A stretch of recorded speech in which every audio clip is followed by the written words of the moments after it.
L'équipe du lundi, chaque lundi de 19h à 20h. Nico, les saisons se suivent et se ressemblent pour l'ABC, mais il y a eu un bon début de saison de l'ABC. On pense à ce mois de septembre qui était relativement réussi.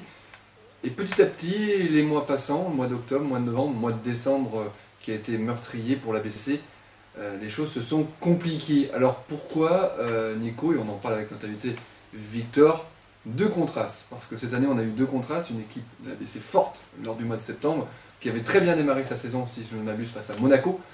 Et après, ça s'est un petit peu mal goupillé, contrairement à l'année dernière, où ça avait démarré très très mal pour finir très très mal. On va dire que la saison se ressemble au niveau des résultats. Je pense que dans la manière, le jeu est quand même bien différent cette année. C'est vrai que le début de saison avait été plutôt cohérent, même s'il y avait des victoires difficiles à l'extérieur. Hein. Il n'y a pas de victoires et des matchs solides, mais des défaites d'1, 2, 3 points. Est-ce que vous pensez que là, justement, vous êtes peut-être passé à côté d'une bonne dynamique, de lancer vraiment la saison de l'ABC plus haut que ce qu'elle n'aurait pu être?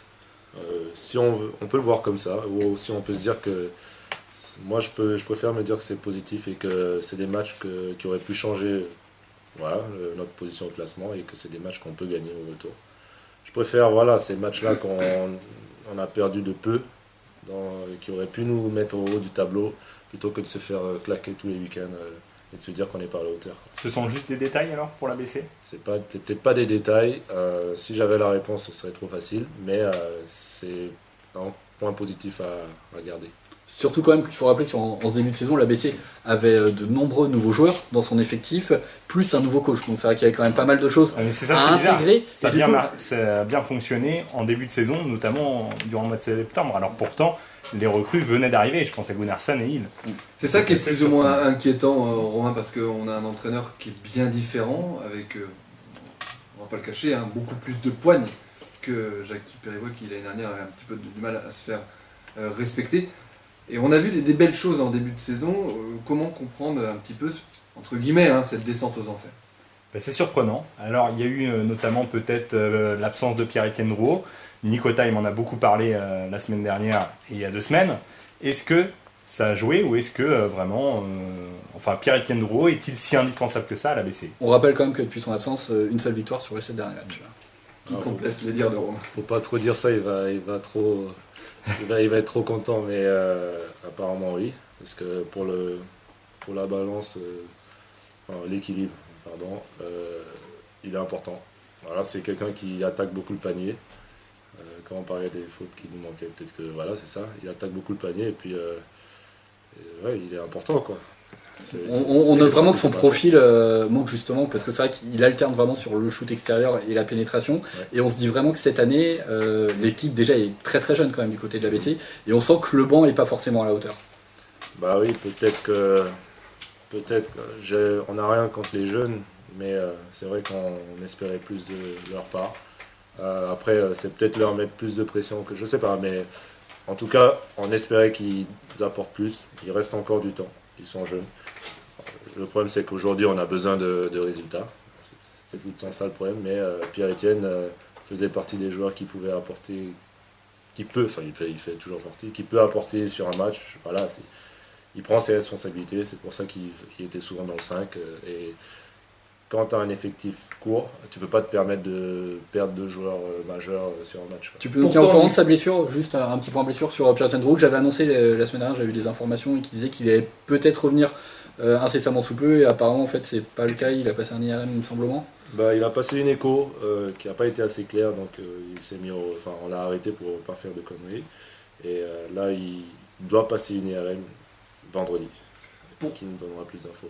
Pourtant, Nico, on reçoit Vincent Lavandier en septembre et il nous dit ma première priorité quand je suis arrivé à l'ABC, c'est de doubler les postes. Et c'est vrai que à la base, à l'origine, le banc était un peu plus long. Après, il y a eu des blessures qu'on connaît.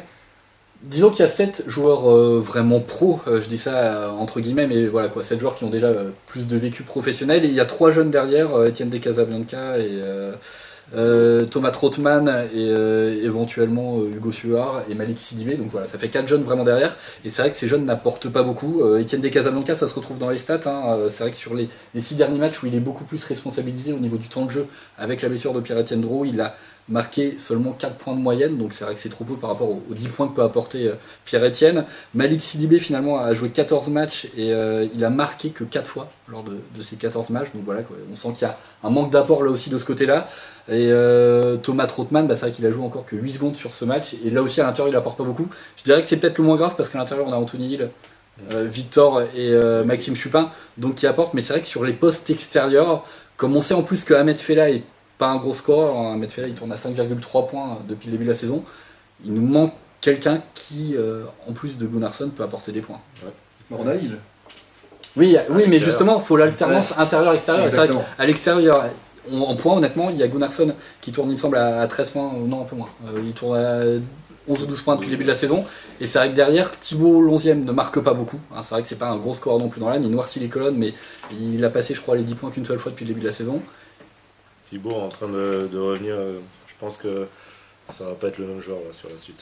Il noircit la colonne, mais il a quand même du mal, on sent, à franchir un cap offensif. On le voit pourtant, il est responsabilisé. Il essaye, je pense même qu'il a la confiance de ses coéquipiers, parce que vous le cherchez. Ça s'est vu contre Quimper, hein, il a un shoot important. Mais il manque pourquoi, selon vous, et la BC en aura vraiment besoin? Non, c'est pour ça que je dis là, il a peut-être mal commencé, mais là ça se voit à l'entraînement ou même à Souffle. S'il n'a pas eu de réussite, c'était pas pareil. Et là sur le match de Quimper, c'est pas le même joueur qu'en 2012, quoi, enfin que la première partie, et je pense qu'il va bien monter, mais voilà, Pierre-Etienne nous manque quand même, on n'a pas un groupe assez étoffé pour que... C'est l'absence de points extérieurs, honnêtement, vous êtes trop prévisible, c'est le plus gros problème de côté de la BC en ce moment. Bah oui, je pense, ouais. Romain, qu'on n'a pas trop entendu sur le sujet, il y a différents mots qui secouent un peu la BC et qui font mal à ce club angevin par rapport à l'année dernière, mais les résultats sont les mêmes. Peut-on être confiant pour la phase aller qui va démarrer dans quelques semaines? La phase retour. Peut-on être confiant pour la phase retour qui va démarrer dans quelques semaines, avec notamment du lourd qui arrive prochainement? Ça va être compliqué, parce que là, il va y avoir un déplacement à Orchy qui va être très très difficile. Orchy qui est quand même premier du classement. Mais surtout, moi j'ai une question. C'est un match que du bonus. Bah oui. Si tu reviens avec une défaite moins 1, on va pas te taper. Il faut quand même gagner des matchs. Si la BC veut se maintenir, il faut gagner des matchs. Mais finalement, les Angevins sont-ils pas à leur place en ce moment? Parce que, juste un truc, au point de vue du budget, la BC et le combien de budget à peu près de 9e, 10e. 9e, 10e? Et bien actuellement, la BC est 11e. Donc c'est logique. Romain a vu Antonetti hier à la télé, du coup il fait le même discours. Non, mais c'est vrai. Non, mais Nico. La méthode Coué. Je suis désolé, mais quand on voit. Je pense que la BC peut pas prétendre à jouer le haut de tableau comme ça indéfiniment. C'est pas possible. C'est ce que souhaiterait le président et tout. Mais faut mettre les moyens. Faut mettre. Jouer le haut de tableau indéfiniment, ils n'ont pas beaucoup joué. Ils l'ont fait peut-être 2-3 journées cette saison, le haut de tableau. Oui, mais ça reste un objectif. Oui, ça reste un objectif. Les playoffs. De la part du président. Mais seulement, il faut mettre les moyens pour ça. Je pense que la majorité des clubs ont effectivement une dizaine de joueurs compétitifs, Nico, par rapport à la BC qui en a que 7. Il y a quand même de l'amélioration dans l'air, quand même, Victor, même si c'est compliqué de dire ça. Je parle de l'année dernière par rapport à cette année. Oui. Une meilleure ambiance de groupe, plus soudée. Ouais, bah, je pense que c'est même étonnant. C'est que voilà, il n'y a aucun problème, tout le monde est conscient qu'on se bat, soit à l'entraînement ou sur les matchs. Quand je dis tout le monde, c'est tous les joueurs, quoi. On sait que ceux qui apportent pas ce qu'on leur demande, c'est pas parce qu'ils s'en foutent ou parce qu'ils ont un mauvais esprit, c'est qu'ils n'y arrivent pas, voilà, ou qu'ils ne sont pas arrivés sur un match, voilà. Donc il n'y a pas du tout de problème niveau groupe, pas du tout. Quand je dis groupe, c'est les joueurs pas de clan, oui, coachs, comme voilà, on a pu voir sur certaines saisons. Mais voilà. Est-ce que toi, Victor, est-ce que tu es un petit peu inquiet sur la phase retour? Parce qu'on sait que tu nous le disais en off, hein, nous on veut des victoires parce qu'il faut vite les enchaîner, parce qu'une saison ça va très très vite, dans le bon sens comme dans le mauvais. Je suis du genre positif. Donc là je veux me dire qu'il reste que Orchy en phase aller, que les phases retour là, c'est peut-être du lourd, mais c'est des matchs qu'on a gagnés. Quand l'équipe marchait bien et avait presque 100% de son effectif. Et quand l'équipe était nouvelle aussi. Voilà. On n'est plus une équipe nouvelle, donc ça peut s'équilibrer. Mais je veux rester positif et je sais que là on cherche à gagner et qu'on a cette envie-là. Voilà. Et comment réagit Vincent Lamondier? Est-ce qu'il est plus strict? Est-ce qu'il vous écoute plus? Plus non, parce qu'on a toujours beaucoup parlé avec lui. Il est du genre il veut gagner, quoi. Donc Ils nous boostent, ils nous bousculent. Et nous, on réagit, on a besoin de réagir aussi. Et puis, c'est normal, quoi. Il n'y a pas de mauvais d'animosité. Enfin, je sais pas, tout. C'est normal. C'est bien. C'est Parce normal, que voilà. C'est pour normal. retrouver, Ça se passe pas bien, donc il faut se bousculer. Pour retrouver des victoires, Nico, on a senti l'année dernière, c'était plus compliqué. Là, on sent que l'équipe reste soudée. Et c'est quand même l'essentiel pour gagner des matchs. Oui, non, mais et puis une fois de plus, c'est vrai que cette situation de l'ABC est un peu paradoxale parce que je dirais qu'elle n'est pas vraiment à sa place au niveau de termes de victoire. Je pense que le bilan pour l'instant est de 5 victoires pour 9 défaites. Je pense qu'il y a facilement une ou deux victoires qui auraient pu être à la portée de l'ABC et qu'ils n'ont pas pour avoir un bilan équilibré. Mais c'est vrai que l'équipe est jeune, notamment le banc, et c'est vrai que le banc a été responsabilisé très tôt de fait des blessures cette année.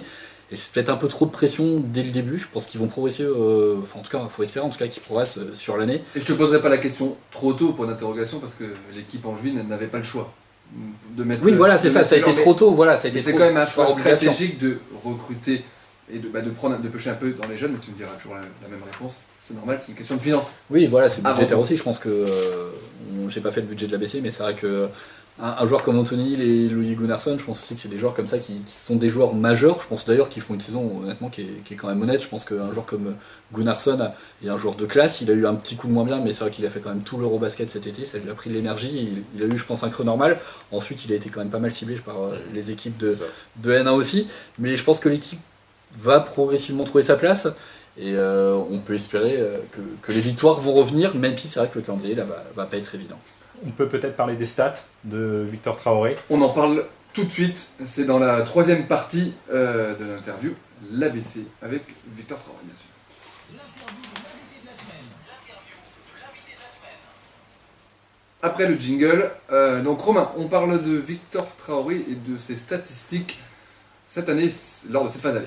Alors, je parle sous contrôle de Nico, un statisticien. Donc, au point de vue de Victor Traoré, donc 10,7 points de moyenne par match, 5,9 rebonds par match et une passe décisive, une passe et demie par match. Un peu du côté des statistiques, comment vous évaluez votre saison finalement? Je pense qu'elle est pas.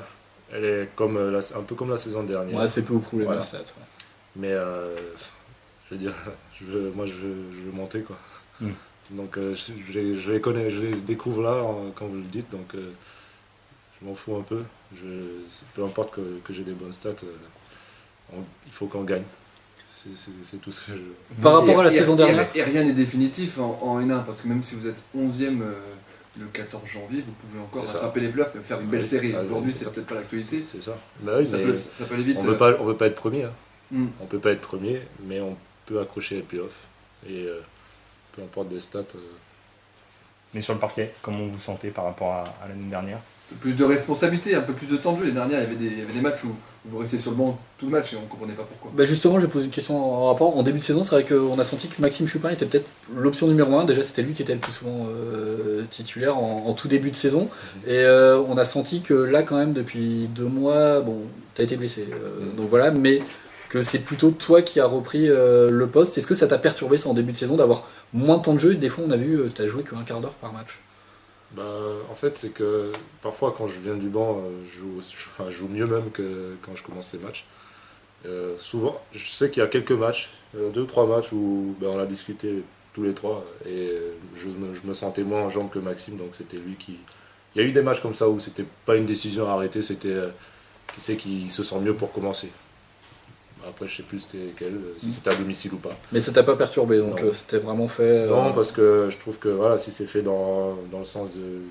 Enfin, pour l'équipe et que c'est. Enfin, C'est bien expliqué. voilà, que- voilà. Dans ce cas, il n'y a pas de souci, quoi. Je suis pas là pour être. Enfin, j'ai jamais été là. J'ai même dit, même quand ça se passait pas bien l'année dernière, j'ai toujours dit, je suis pas là pour exiger un temps de jeu ou une place. Ou, Voilà. si sur la semaine. Si c'est sur la argumenté, semaine, il n'y a voilà. pas de problème. Ou ça. même si sur la semaine, t'en as un qui est en moins bonne forme ou qui ça sent qu'il est mieux, voilà, qui commence. On est là pour gagner le match, quoi. Je suis pas là pour faire les stats, ça fait 4 ans que je suis là maintenant. Voilà, je commente, quoi. Si je suis resté, c'est pour ça. Contractuellement, Victor, tu as encore 6 mois ou 1 an et demi au niveau de contrat? Ton contrat, là, Si on monte, je suis encore là. D'accord. Enfin, Et mon s'il n'y a contrat pas de encore. montée, ça pourrait se compliquer. D'accord. Voilà. Ok. Pour revenir sur tes stats sur ton jeu depuis le début de la saison, il y a quand même les stats sont assez similaires. T'as pas précisé aussi, mais il y a une grosse activité en défense de Jean-Victor qui se traduit dans les stats au niveau des contres. C'est toujours un des meilleurs contreurs évidemment de la division. Dans le top 10, je crois. Oui, forcément. Bah, c'est vrai qu'à Ouais. la radio ça se voit pas, mais quand vous êtes à côté de lui et que vous voyez les mains et les bras qu'il a, ça se comprend. Il y a quand même une stat qui a changé, c'est la réussite à 2 points et à 3 points. Tu shootes beaucoup plus à 2 points et avec beaucoup de réussite, 64%, c'est un excellent pourcentage. Par contre, à 3 points, tu as pris que 19 shoots. Donc c'est vrai qu'on est qu'à la moitié de saison, mais pour rappel, l'année dernière, il avait pris 122 shoots à 3 points. Donc je suis pas sûr que tu prennes 100 shoots juste sur la phase retour. J'ai essayé. Et tu shootais à 42%, soit un pourcentage excellent, donc pour un intérieur d'autant plus. Et là, c'est vrai que tu shootes qu'à 21%, donc tu es à 4 sur 19. C'est une volonté du coach de moins de faire shooter à 3 points. C'est toi qui as perdu confiance. Pourquoi ? Ah non, pas confiance. Je pense que c'est le style de jeu qui fait que j'ai moins de positions à 3 points. Voilà, en fait, c'est ça, c'est que j'en ai moins. Et c'est vrai que l'année dernière, on avait peut-être un moins gros shooter que Loïc cette année. Donc bon, si on se retrouve à 3 ou 4 à 3 points, ça va pas trop le faire.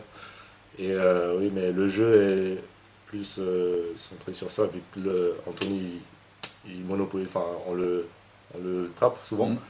Donc il faut que je C'est une coupe, prise à deux. voilà, une prise à deux, Mhm. pardon. Mhm. Il faut, c'est le jeu qui vaut ça, quoi. Il faut que j'amène plus de mouvement et peut-être que j'ai moins de position. à 3 Tu points. restes un peu moins en périphérie, on a l'impression Mhm. aussi. C'est vrai que l'année dernière, on avait. Et étonnamment, c'est un peu Maxime Chupin qui a repris ton rôle de l'année dernière, où on voit Maxime Chupin qui en attaque reste quand même beaucoup derrière la ligne à 3 points.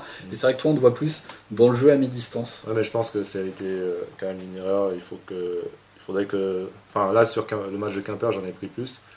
Et je pense que si j'en avais mis 2 de plus, ils auraient arrêté leur trappe, enfin leur prise à 2. Et je pense qu'il nous manque ça aussi. Si je reprends ce rôle-là de mettre ces 3 points en tête de raquette ou à l'opposé de la prise à 2, ça va nous faire du bien. Ça pourrait être une solution, justement, comme manque de points à l'extérieur. On sait que tu as ton adresse. C'est ça. Nico, 19h28 sur A2G dans le magazine de l'équipe du Nadi. On va parler maintenant, pour terminer l'interview, les prochains matchs. Janvier, février, j'aime pas trop dire ça, mais l'ABC a beaucoup à perdre quand même parce qu'il y a des grosses équipes et ça commence dès ce week-end face à Orchy. Il y aura peut-être un match très abordable face à Chalon où celui-là, il faudra vraiment pas le perdre, mais il y aura quand même du lourd hein, qui arrive. Déplacement à Orchy qui est le premier tout simplement de National 1, puis réception de Blois qui est dans le milieu du tableau alors que c'est une équipe qui moi en tout cas sur le papier m'impressionne assez. L'année dernière j'avais trouvé que l'équipe était très très forte et l'effectif n'a pas tant que ça changé. Un déplacement à Monaco qui est une équipe là aussi milieu de tableau que l'ABC avait battu en saison. Et pour finir, déplacement à Chaland, d'ailleurs oui ça fait Orchy-Monaco, Oui. réception de Blois et déplacement à Chaland. Ouais. 4 matchs pas évidents, malgré tout à l'aller il y avait eu 2 victoires sur ces 4 matchs là. Vous n'avez pas joué Orchy donc sur. On espère combien on vous faisait quoi 2 victoires. On va dire que le déplacement Orchy là c'est que du bonus et derrière il faudra quand même essayer d'aller chercher quelque chose à Monaco. Face à des équipes de toute la France parce que là vous allez parcourir tout l'hexagone. Oui, c'est clair. Mais non, Orchy, ils ont un jeu. Je pense que si on joue vite, ça peut se jouer. Je ne pars pas défaitiste. Je pense que Orchy, non, on verra, mais